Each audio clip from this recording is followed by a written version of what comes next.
going on very good. Is that really good? Yeah, all good, brother. long All time, good. long I know, man. So I've got some questions that I wanted to ask you. Coming from someone that's, you know, never been in that lifestyle, in the prison life, you know, like, tell me a little bit about, you know, the first thought after, you know, the police officer kind of put you in cuffs, took you to the station. Like, talk me through it. Tell me some feelings. I mean, it was crazy because the things that you hear about being arrested and that whole process is a lot different when you're in it. I think like the first 72 hours I spent in custody, I slept most of the time. I was woken up to eat and I was woken up to be interviewed, but other than that, I just slept. So like time just passed. You're sleeping because you're like physically drained or tired, or is that like I'm sleeping because if I don't sleep, thoughts are going through my head, like I'm going to be in a bad place mentally? For me, it was to like pass the time and to just block certain things out. I know once I'm sleeping, I'm sound or I'm gone. I'm not worried about anything.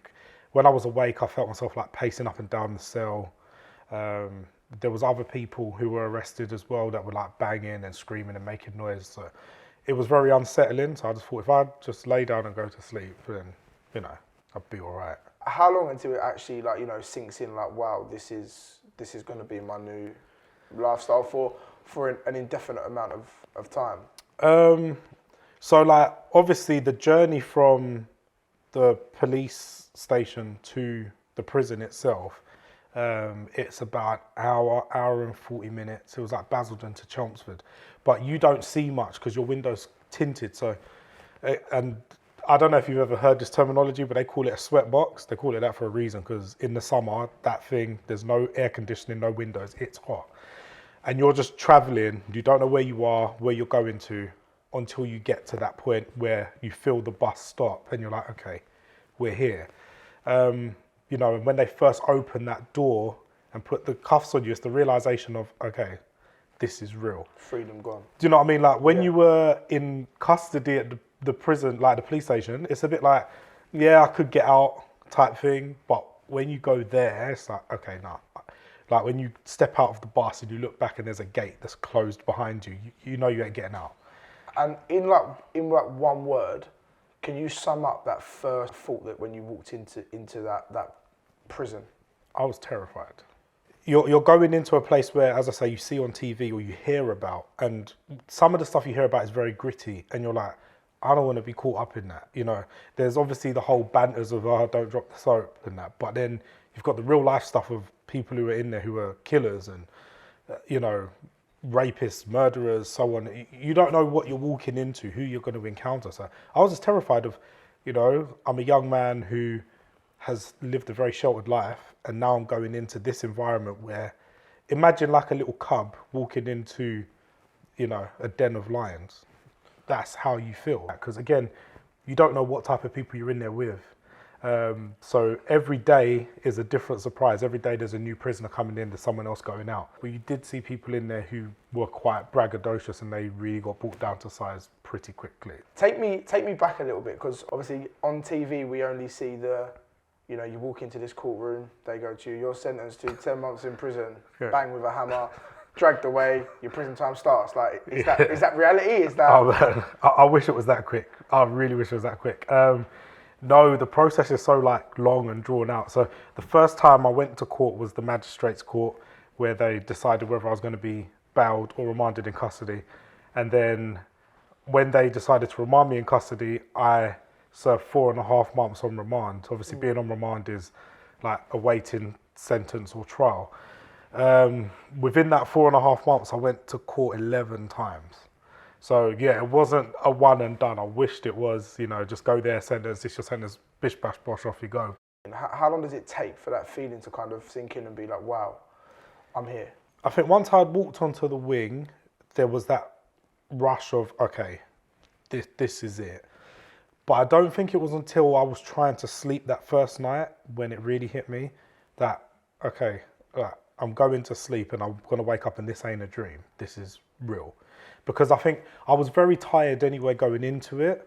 And I thought, oh, maybe, you know, maybe it's a delusion. Maybe I'll wake up tomorrow morning and it won't be this. But you know you're going to sleep and you're going to wake up and you're going to wake up in this cell. So that was when it sort of hit me like, okay, this is my reality now. I mean, the mattress is like that thin. There's nothing to it, and then the cover is even worse, you know. And I think the first night I was up every hour on the hour. Again, you've got no clock, no watch. You don't know what the actual time is, but I knew that I wasn't settled. I just kept waking up and waking up. Also, there's no curtains. So when it's daylight, you're awake. Top bunk, sun's in your face, that's it. Yeah, so I don't think I slept well at all for a good few nights. It took me a little while to kind of process. I think it was after like I met my family for the first time, after they come to visit, that was when I kind of settled, because I was worried about them as well, like not seeing them. And for someone like, so describe what prison done to you as a person.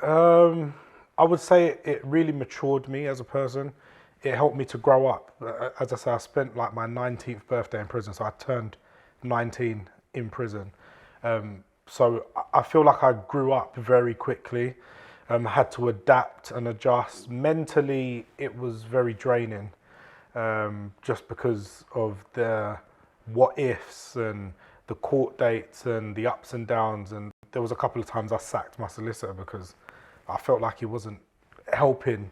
In a nutshell, it helped mature who I already was, because I feel like I was a shell of the person who I am now. It helped bring me out of my shell and grow into the person I am today.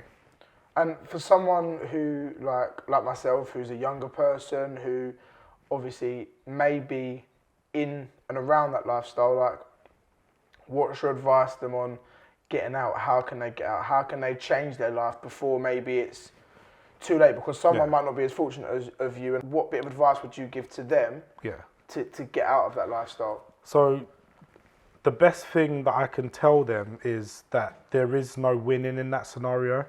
You know, it's a losing game. The problem is, once you have that mark against your name, once you've got that, you know, prison sentence or custodial sentence next to your name, it's like a black cloud that follows you for the rest of your life.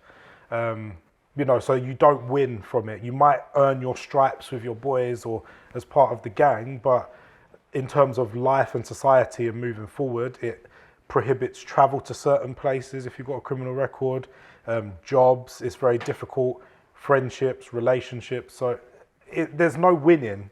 So I would always encourage people never to get to that point in life, because the only way really from there is quite dark.